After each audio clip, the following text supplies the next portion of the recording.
let's open the Police Commission meeting. The first item on the agenda is minutes from the previous meetings for July 15th.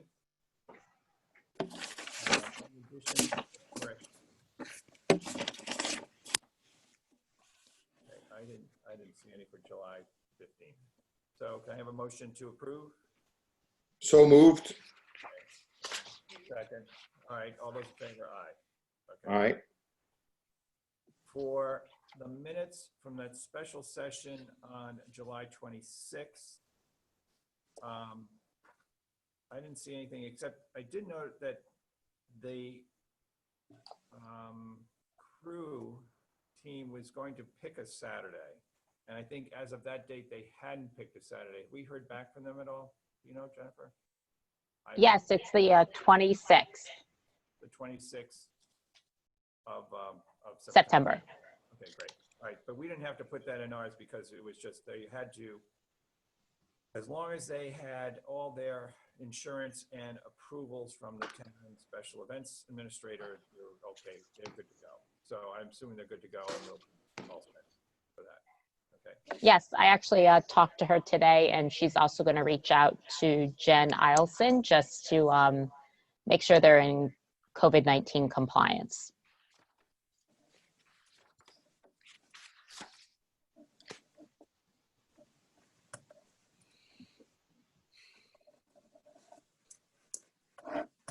I don't think we could hear you, Paul.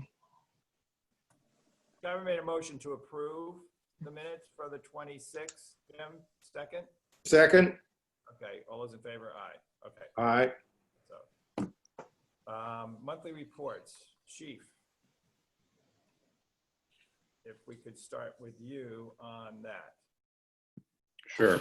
for July and August. Yep.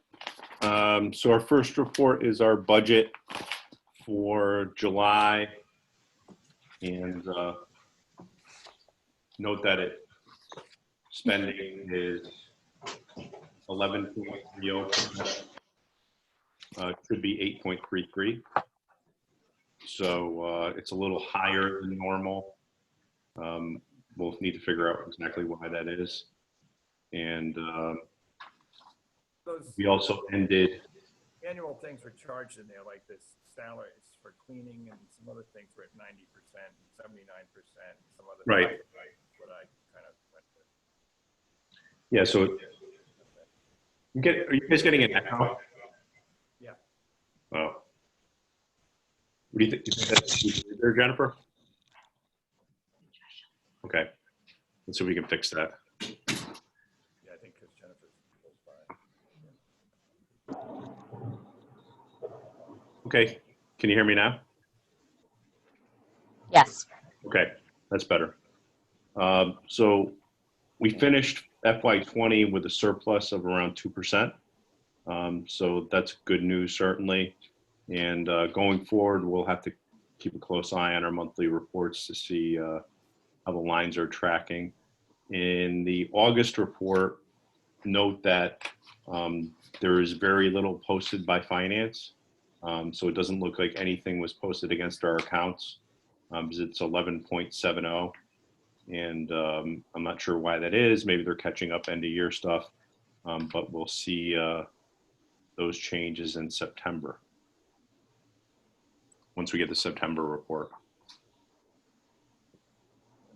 The next report I have is animal control, and you can see the spending is about 10%. So that seems a little bit higher than normal. Should be 8.33, and the following month it's 10% as well, which is higher than normal. So we're gonna dig into that and figure out what the dynamics behind that are, because it's largely salaries.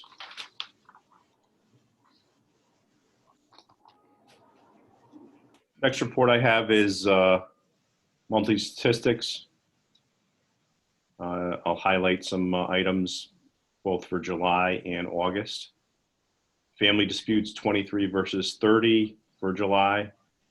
Larceny from vehicles 29 versus 9. So that's a huge increase of larceny from vehicles, and we keep trying to get the message out for people to lock their cars and secure their belongings, but sadly it's not working totally.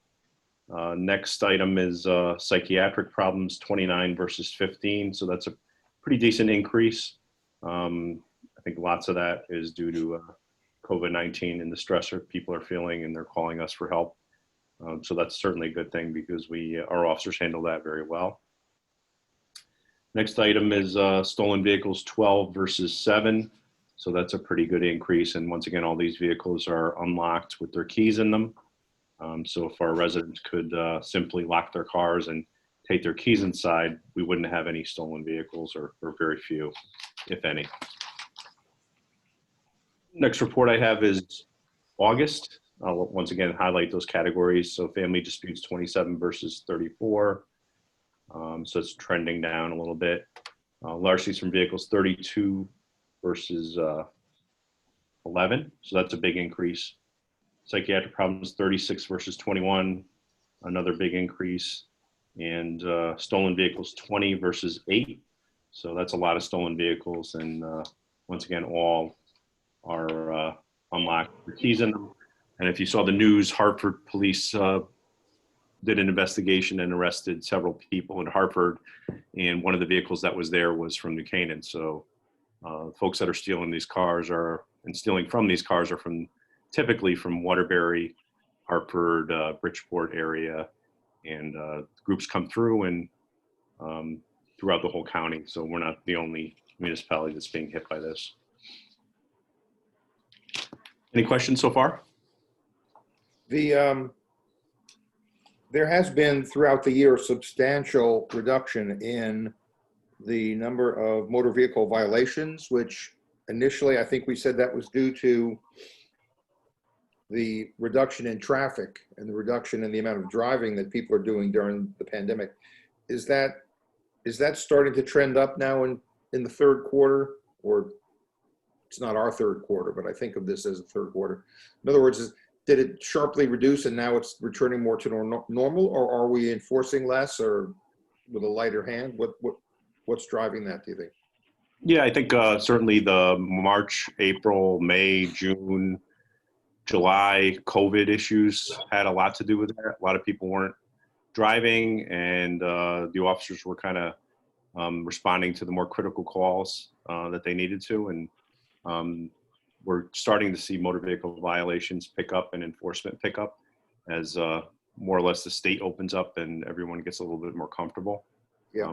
You're going to see that trend up. We're starting to target the locations we're getting complaints on and where we have accidents at. So that's gradually trending up. Anecdotally, as I go around town, it seems to me traffic's returning to a much more normal level. Yeah, it's more normal certainly than it was 2 months ago. Yeah. I don't think it's quite normal yet, but it's more normal than it was. Okay, the other item that just jumped out at me is suspicious person vehicle with a 25% increase year to date from last year, from 192 to 257. Is there anything behind that we should know about? Yeah, I think it's an interesting development, and I suspect there are a portion of our residents who are seeing suspicious activity and calling us because of the stolen vehicles and thefts from vehicles, et cetera. And that's resulted in that uptick. And but sadly, there's another percentage of residents that just aren't paying attention, and their cars are getting stolen. Things are getting stolen from their cars. So good news is the message is getting out there about calling us when people see suspicious vehicles or activity, and we're responding to that. But the bad news is our residents aren't fully absorbing the message of locking their cars and securing their valuables.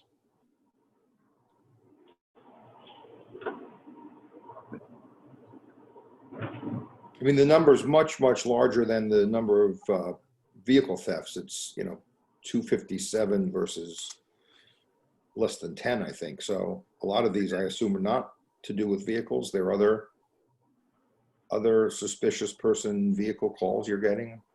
Yeah, it could be a variety of things. We want people to call us when they see activity that's suspicious. Right. Because sometimes it undercovers, it finds criminal activity. The people, for example, there was a stolen, several youths arrested from Stanford that were in the process of stealing cars and breaking into cars merely because a resident called in a suspicious activity. So that's a good thing. So we want people to call us so we can investigate. I think going back to your first question, if you look at motor vehicle property damage accidents, there's also a substantial reduction there. So 146 versus 269. Right. That's a big decrease. So that gives you an idea of the traffic volumes and how things decrease dramatically. And that's frankly tied into the motor vehicle violations as well. Yeah. Okay. Thank you. You're welcome. Any other questions?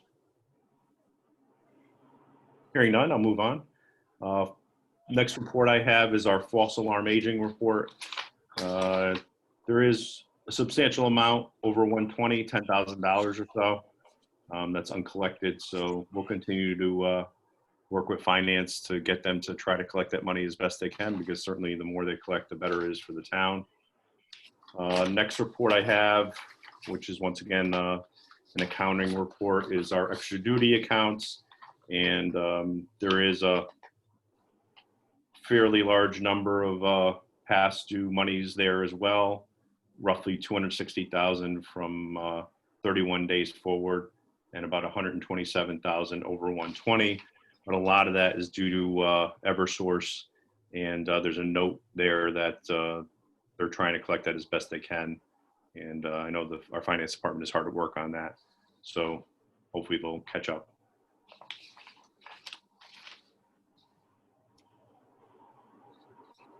And then, let's see, what do I have? What other reports do you folks have? Staffing? Any other reports, Jennifer? Staffing? Staffing report, okay. Do you have a copy of that? I can get it for you. Hold on. Thank you.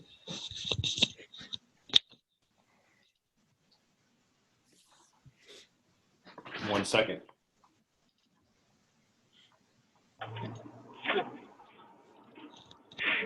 I have to print it.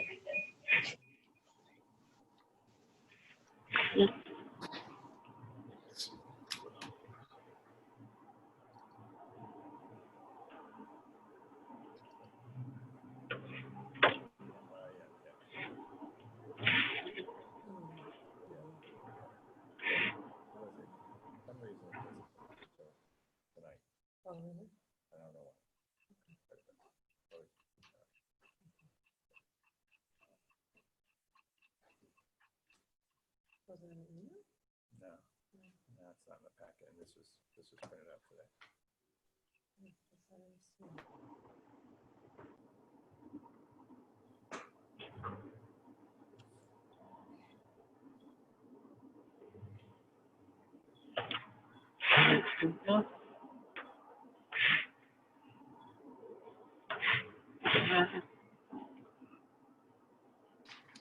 Thank you. Okay, so staffing reports. We are pretty much up to full staff, other than a couple of folks in field training right now. So that's good news, and that's certainly helped with our staffing difficulties that we've had over the past year or so. So for July, about 37% of the time we worked with a minimum shift, which is better than it's been in months and years past. So that's a good trend that we're having more substantial shifts than normal. And for July, we lost time was 23.81, which is much lower than previous months and years, July. And then some notes, Officer Falbo's in field training. 4 officers completed field training and are now on their own. 2 officers were on the shift that were originally SROs, so that helps with our staffing. And we had a retirement, and that was filled with our newest officer being hired on July 31, who is currently undergoing training. So that all contributed to our staffing deficiencies that we had. For August, we worked with a minimum shift about 69% of the time. And so that's a pretty good increase, and that's largely due to vacations and things like that that contributed to lost time and staffing. We also had some folks on FMLA and other leaves. Next item is we had lost time about 33.48%. So that's better, much better than years, same month past. So in comparison, August 2019, we saw 82% lost time. And this August was 33%. So that's a good trend that I think we'll continue to see develop even further. That's all I have for reports.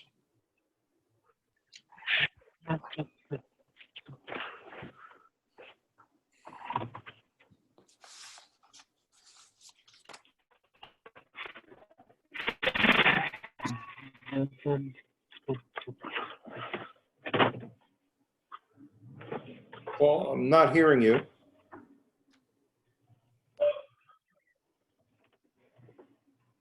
How's that? Is that? It's better. Ah, okay, it's a distance thing. Okay. I spoke with the first selectman today. He's continues to go down a list of people who would be great candidates to be on the committee. Hopefully, we'll get that together by the next selectmen's meeting into next week. So we should have, or he should have, a building committee pretty well set up for us for next week, and then we can start to move forward from there. That's, Chief, that's pretty much what you understand as well, right? That's good progress. I'm hoping to continue to move forward so we can start planning. Next item is updates on the general orders. Chief, you want to walk us through that? Andrew's actually going to do that. And what order do you want to go through?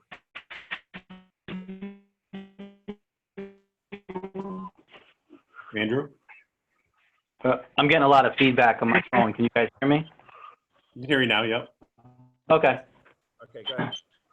So the first general order I got in front of me is our firearms training general order. If you guys have that one. Yes. 892275. The change we made to that is on page 6, the last page. It's under a CALIA accreditation requirement. What it is, we had to lay out section 5 of procedures at the firearms range. That's a new requirement from CALIA. It just lays out the procedures that we should use at the range and just makes it into policy form. These are things we already do anyway. It just puts it in writing for departmental policy. If you guys have any questions on that. Any questions? I don't have any. No, I didn't have any. James? No. Okay. No, it's good that, no, this is all pretty straightforward and all on paper now. Great. Okay. The next policy I have in front of me is the remote restraint device BolaWrap 100 device policy. Okay. Yeah. And that's a divisional order number 200113.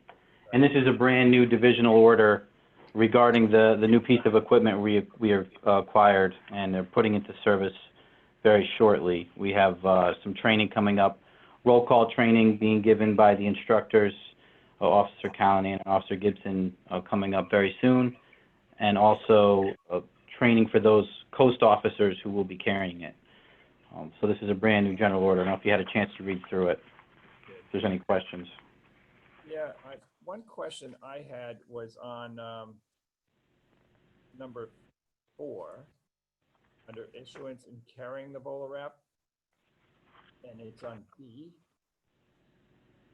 and where it says only a coast officer or certified, and it should probably say another officer. There should be another, person in there who has successfully. Is that just a typo? Okay. Yeah, that's supposed to say instructor. We have 2 instructors, like I said, Officer Callahan and Officer Gibson, Okay. who are instructors. That must have gotten deleted by accident. Yeah. Just that one word needs to be added, and it'll be fine. Sure. The rest was good. How many bolas did we purchase? Chief, do you have that information? You purchased those? We have 4 right now, and kind of bringing you up to speed. So the coast officers are specially trained officers.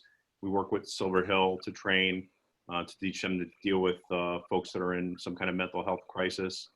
And the concept is it's likely that if the BolaWrap is going to be used, it'll be in a circumstance where someone is in some kind of behavioral health crisis. And that's why we want the coast officers to have that device and be able to use it in certain circumstances.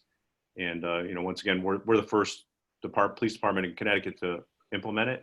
So I'm kind of proud of that because we're always looking at new technologies and how we can better serve the community and help protect things and do things well without injuring innocent people or officers. So we'll continue to kind of look at new technologies as they come along. But this device is unique in a lot of ways. It's used by, I think, more than 100 agencies across the nation, but we happen to be the first in Connecticut. So, and also the coast officers are undergoing continuous training for crisis intervention. And there was another training this week and there's more next week. So that'll be a continual process. And we're doing something a little bit unique too. We're kind of paying attention to folks that call us a lot and need help with things that are deemed behavioral health issues. And so we're following up with them. We're doing wellness checks. And so we're not just responding to an emergency or to an incident. After that gets resolved, these officers will go knock on someone's door, see how they're doing, and see if they need additional help or resources to kind of close that loop that's missing. So that's kind of a complete package of how we're trying to better manage and handle behavioral health incidents that we have in town. Great. I think this is just a terrific association that you put together with Silver Hill, and we appreciate all those efforts. This is real community policing. Absolutely. Okay. Next, Andy. Next one is the big one. It's use of force, GO 89-1770. The first change we have is on page 5 under number 4, deadly force, part A. This defines when deadly force may be used, and this is basically almost verbatim to the new policy out by the state. It's the new mandate. That's A and B, C. Is that how it works? Right. Well, B addresses the use of a chokehold or any technique that restricts the intake of oxygen. Yep. So, yeah, it's just. I'm And sorry, then which item are we on? So we're going to the use of force general order. Right, but which number? So if you go to page 5 at the Page top, subsection A, Right, B, C, B, and D, they've all been altered. yeah, okay. So yeah, so Commissioner, so when letter A is when deadly force may be used. Right. Again, which is almost verbatim to the new mandate. B addresses the use of a chokehold or other technique that restricts the intake of oxygen and its prohibition unless deadly force would be considered reasonable. Right. Just for the. C addresses other restraints such as the carotid artery hold and the lateral vascular neck restraint. Okay. Just for the press. I mean, it is prohibited unless deadly force would be considered reasonable. Right. This is all prohibited. Right. Thank you. Of course. And then D covers the reasonableness standards of the deadly force that could be used and its justification. Got it. Okay. And then on page 6, Yeah, this is part of the new legislation that came down from the state. But my understanding was they never used it in the police department. We haven't. Yeah. Okay, thank you. And the next Is one. is D also right out of the statute? yes. Because I'm looking, for example, at D2, you know, there can be incidents. I know Paul has done some of the firearms training that the officers have in the trailer. And it's sometimes things happen very, very quickly, as illustrated in those scenarios that are presented. And, you know, so 2 says whether the officer engaged in reasonable de-escalation measures. Well, if there's only seconds to respond, does that mean that if they didn't engage in de-escalation measures, that they're violating the statute or putting themselves at some risk? Well, there's no exact case law on that yet. I would interpret it as you do, to say that if it's only reasonable to engage in de-escalation techniques and measures if there's time to do so. Yeah. But again, we only have guidance from the legislature at this point to go by, so that's all we can put in the policy. Yeah. Okay. I'm just kind of curious because I want to educate myself. So you guys do, from what I understand, so you do get de-escalation training? Yes, we've had some roll call trainings on it, and we are getting 2 new instructors for a better standard of de-escalation training to give to our officers on a more yearly basis. So we've done it in the past, and we're going to get better at doing it on a more consistent basis and in a more formal setting. We have 2 officers getting training. I believe it's at the end of the month or next month. They're going up for more training in that, and they'll become instructors for our department. Okay, great, thank you. Great. And where are they getting that training? Is that, It's upstate. I believe it's another department hosting the class. I'd have to pull that information up. that's fine. It's not Silver Hill. It's outside. It's another. No. Okay. So are these are the 3, right? Yes, there's more on this one if you want me to go over them. Good. Yeah, keep going. Sorry, I didn't mean to cut you off there. Sure, no problem. If you go to page 9, Okay. we altered letter J, and what we did was spell out the need for us to render first aid as quickly and reasonably as possible following any law enforcement action in which any injuries have been sustained. Okay. And if you have any questions on that. No, that all made sense. Okay. Okay. And then if you go to page 11, this again falls under the duty to intervene if you go to letter L. Right. Yeah, this is the new legislation, right? This is new legislation, yes. So it just spells out the duty to intervene and attempt to stop if an officer is observing another employee engaging in any unreasonable use of force or any violation of policy or state law or federal law or ordinance. Okay. Also requires them to report that to supervisory staff. And then letter M is also new, and that's a new report we have to create per CALEA for accreditation standard. The commander of operations conducts a review of all assaults on our sworn personnel and determine if there's any trends or patterns or if there's any recommendations to enhance officer safety. Okay. And that's it. There was one more. Hold on. I think we skipped over one by accident. If you go back to page 6, my apologies. Page 6, number 4 at the top, subsection 4. Yes. That references Connecticut General Statute 22-358, in which it authorizes an animal control officer or police officer to kill any dog which he or she observes attacking a domestic animal. And that falls just in line. It's actually more restrictive than the state statute, but does authorize it.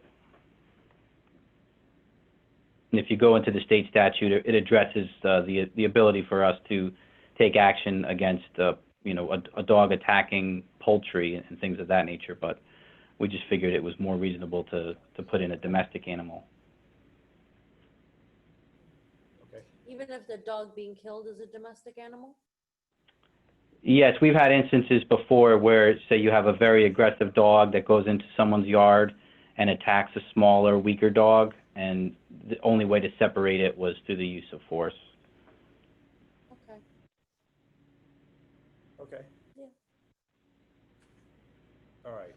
Any other changes, Andy? Those are all the changes to our geos as of now. We're updating more as we go with our off-site online accreditation being done in at the end of October. So we'll have a few more for you coming up. Good, all right, so, any discussion on these? from us? Yeah, I'm good. Jim, anything? No, No, okay. No, I'm Motion, good. motion to approve? Okay. Approve. Shkaiba? second, All right, all those in favor? Aye. aye.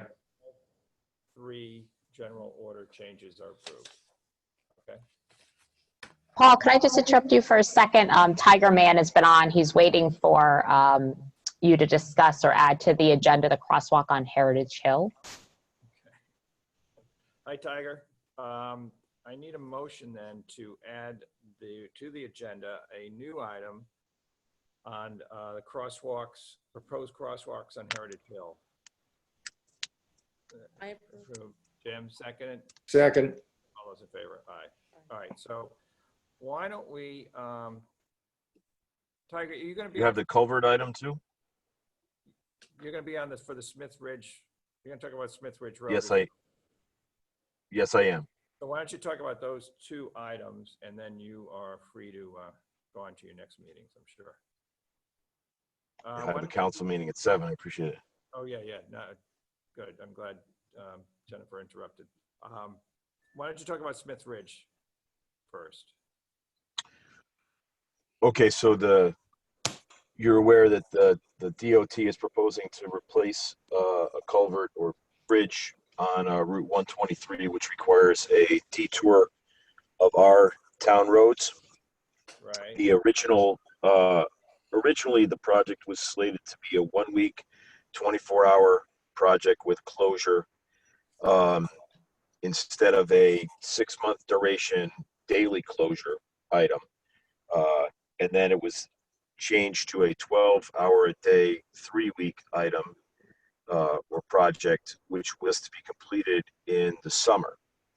The DOT was unable to complete their contract negotiations or work with the contractor, and by the time they were able to do that and get a start date, it encompassed the Labor Day weekend, and they don't allow that to have a closure over a major holiday. So the thought was then, excuse me, to bring it into the fall. I just learned probably 5 minutes ago that the contractor themselves have asked for a delay for the spring because the materials for the culvert, the manufacturer will not be complete and all the materials available, and the start date won't be until November 2nd, which 3 weeks from there puts them the week before Thanksgiving. It's a winter paving protocol for the DOT, and any weather anomalies at that time will definitely delay the project further into December.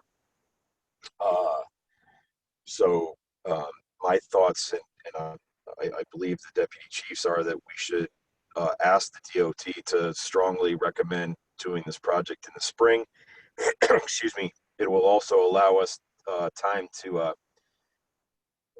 help the residents that are directly affected by it, the ones that live directly adjacent to the work, that have some concerns about the work and the duration and timing of it as well. So we're at a little bit of an impasse because the DOT, it's a state road.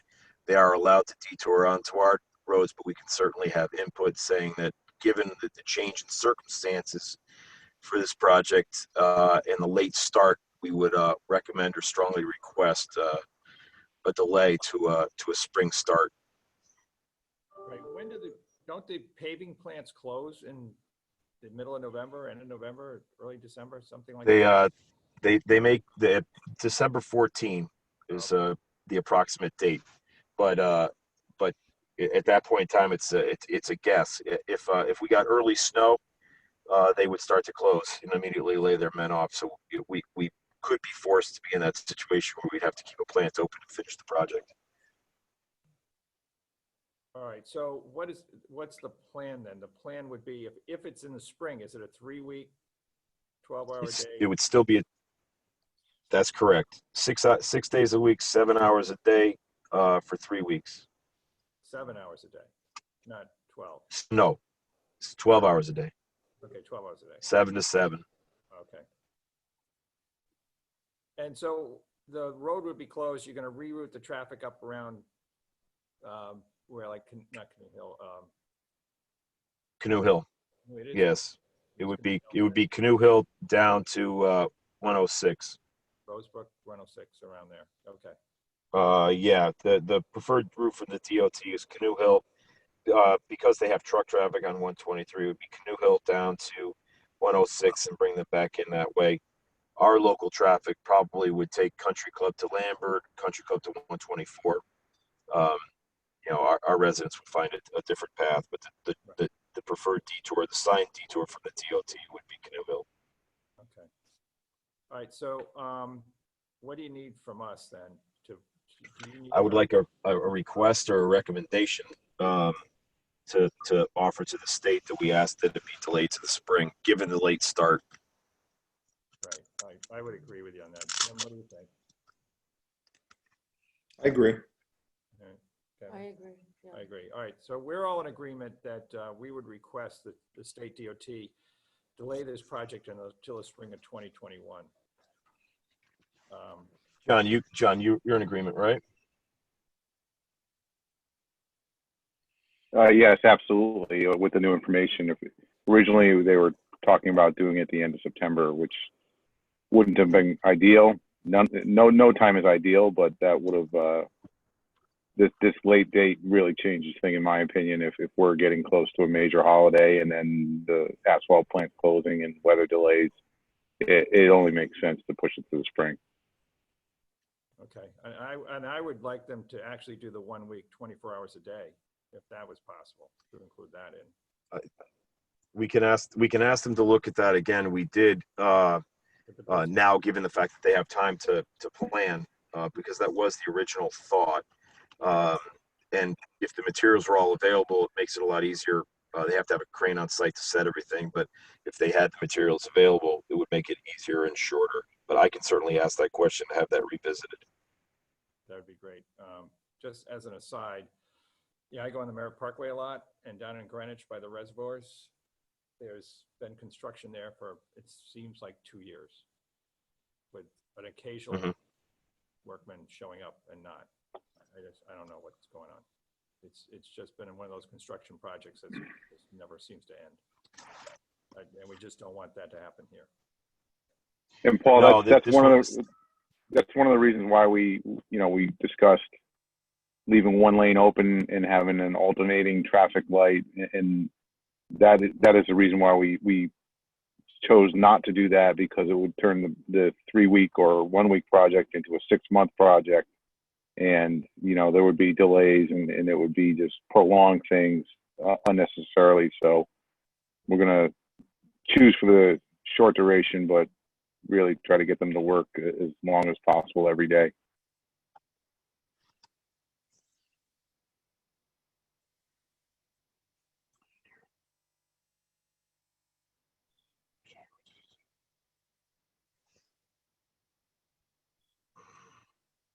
Can't hear you, Paul. Jennifer, just so Jennifer knows, it's a request is unanimous from all the commissioners. Okay, very good. Thank you very Tiger, much. do you need something in writing from us, or is this It would good be enough? preferable. It would be preferable to have something, Okay. even a short Okay, memo. that's fine. I can do a memo. that I Yeah, could- but, Thank yeah, you. and we You're will- welcome.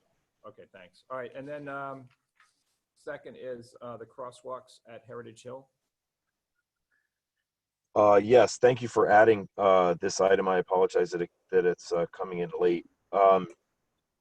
We've had, for several years, we've had requests from the condo associations. It's basically one large condo association, both sides of the street, to put in some mid-block crosswalks on Heritage Hill Road to try to help facilitate either walking to and from condos or children getting to bus stops in the morning.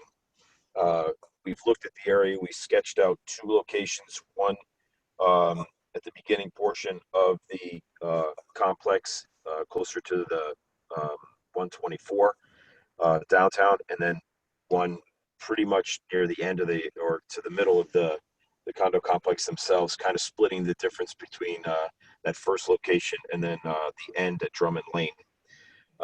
We tried to facilitate it along with the location of existing bus stops to try to help as well. And then given their locations at each driveway, it would also not impact the on-street parking too much. So this is a request coming from the condo association, bringing it forward.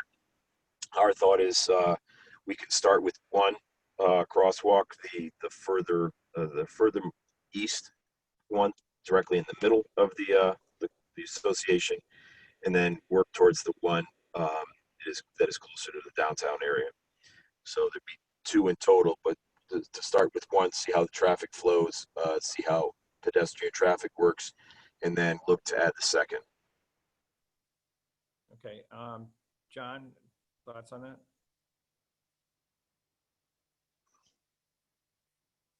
Yeah, I'm in agreement. We have, I guess, a large number of students there. There's, I think, at least 3 to 4 bus stops, depending on what schools are getting picked up. So there is a need. There's a demonstrated need. So, and I don't think it'll affect traffic or parking all that much. I think my only initial concern is that people aren't used to it and they're going to blow through it. So they won't be looking for it.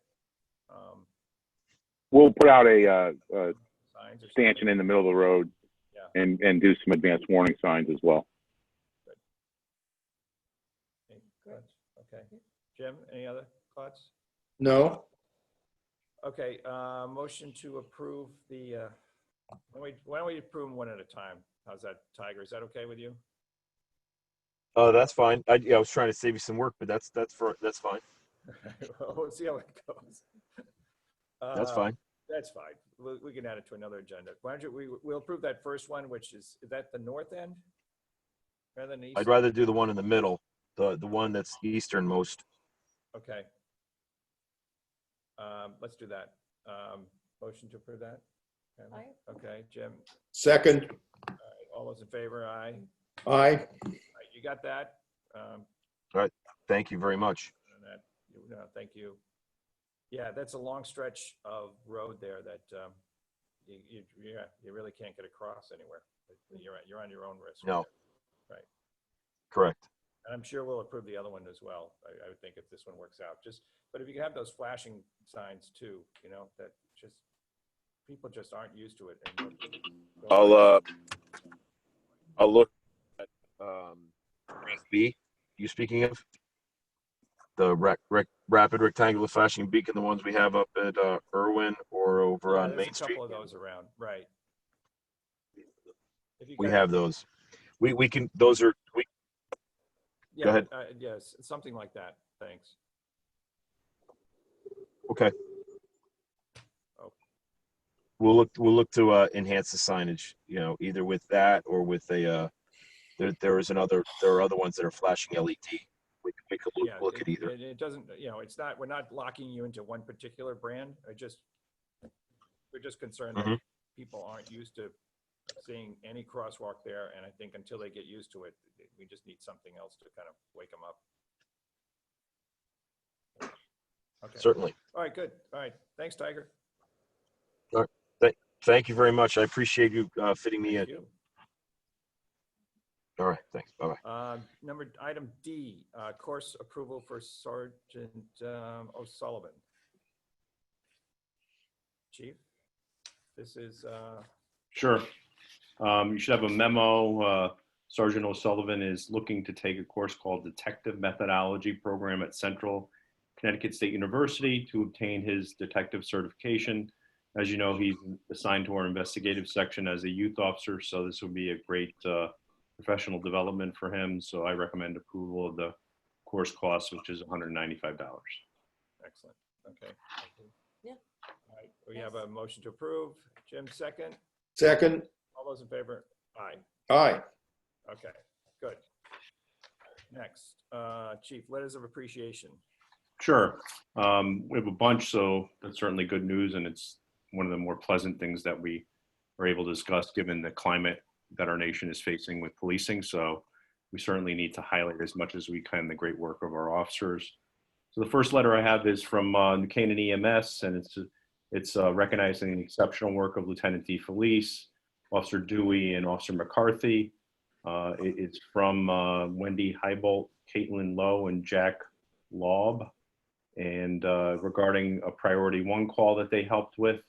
And she states, these officers' calm demeanor, seamless assistance, and efficient actions were greatly appreciated and allowed the crew to effectively deal with a very difficult situation. And they want to acknowledge the superb actions of the responding officers and thank them for making their job easier. So that's certainly a nice letter, and it's nice to hear that our partners in emergency services are so appreciative of our officers. So that's certainly a nice letter. Good. Next note I have is from a resident who it's addressed to me and staff, and the resident says she's writing to express her deep appreciation for the excellent help and protection we New Canaan residents are provided with by the town's police force. She and her family value the safe and secure town that they live in for us to enjoy. So that's certainly nice to get a thank you note, pretty much out of the blue. So that's a good thing. Next email that I received is from a resident who is recognizing the great work of Officer Jeff Pollock. The resident sincerely thanks him for his professionalism and sympathy. He helped work through a matter involving a family member of the resident, and he says he has much respect and much thanks for us and wishes us all to be safe. So that's certainly a nice note as well. Next note I have is from a resident who says that this letter serves as our strong letter of support and endorsement of our local police here in New Canaan. They relocated recently, and they highlight the wonderful atmosphere and sense of safety. New Canaan's an amazing community and should value what it has. We are steadfastly against seeing our law enforcement diminished, defunded, or demoralized. To the contrary, we wish to see our officers given more support in terms of technology, personnel, and worthy praise. And I shared it with our staff, so that's certainly nice for these residents to write that note of so appreciative of the work that we do. Great, thank you. Next email that I have that I received, it's from a resident who's thanking Officer Roberto Lopez and Nick Falbo for their assistance with an incident. And the resident says that's comforting to know the New Canaan police are responsive and understanding and will provide professional safety measures for those residing here. So that's certainly another nice note and good work by these officers. Next note I have is to Officers Roberto Lopez, Matthew Blank, and Nick Falbo. And it's a thank you note for them helping find a missing dog in Waveney. And thank you. And she also sent along some cookies, so that's a nice thing as well. So it shows you how multifaceted our officers are and what they handle, from a deeply difficult psychiatric incident to a missing dog. So that's certainly great stuff and good work by officers. The last note I have is for Lieutenant Ferenga, and it says, forgive the lateness of this note, but is appreciative of the officer that responded, and we appreciate your service to New Canaan, and grateful that we're able to save lives and property. So that's certainly a nice note as well. That's all I have for notes of appreciation. Okay, the insight, we'll peruse that at our leisure. Okay. Please do. And then there was also that packet from Silver Hill, which was very insightful too. Yes, that's right. We went through that. The police. I didn't print it out. Okay, other matters. You're good at doing that. Yeah, I'm good at putting out stuff. You're killing all the trees. I'm killing. That's know, all But right. I can read it. No, but when it's easier to read. It's I easier to read it understand. and make notes on it. Yeah. So, and then I've got it at my fingertips when I need it. So, also other matters, any other new business? Dave Rivera, you are on the line. Yes, sir. Would you like to talk with us in open session, or would you like to talk with us in executive session? And it's your call, your decision. Are we scheduling another meeting? Yeah, you would like to have a hearing Yes, sir. on your issue. I would like to compare dates and have everybody get up to speed as to what the issue is. Yes, sir. And that then you can come in and present your case, and we can hear it and then make a decision then. This is not that. Tonight, Okay. I want to make the other commissioners aware that you have an issue. Yes, sir. that You would like to discuss it, and you'll have your chance to hear it, or to air it in front of all the commissioners. Yes, sir. Okay? So over the next few weeks, what makes sense for people here? This would probably require some time, not days, but hours, a few hours, I would think.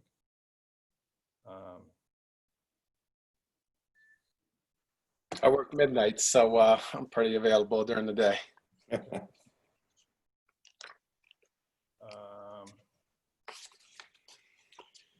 Our next meeting is the 14th. No, I'm sorry, the 21st. I'd like to have it before that. So in the next couple weeks, the 30th, I'm kind of jammed. The 29th, I'm jammed.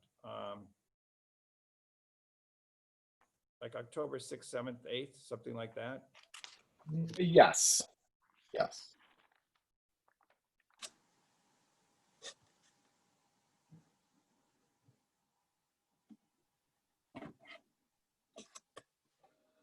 Sorry, I can't hear you.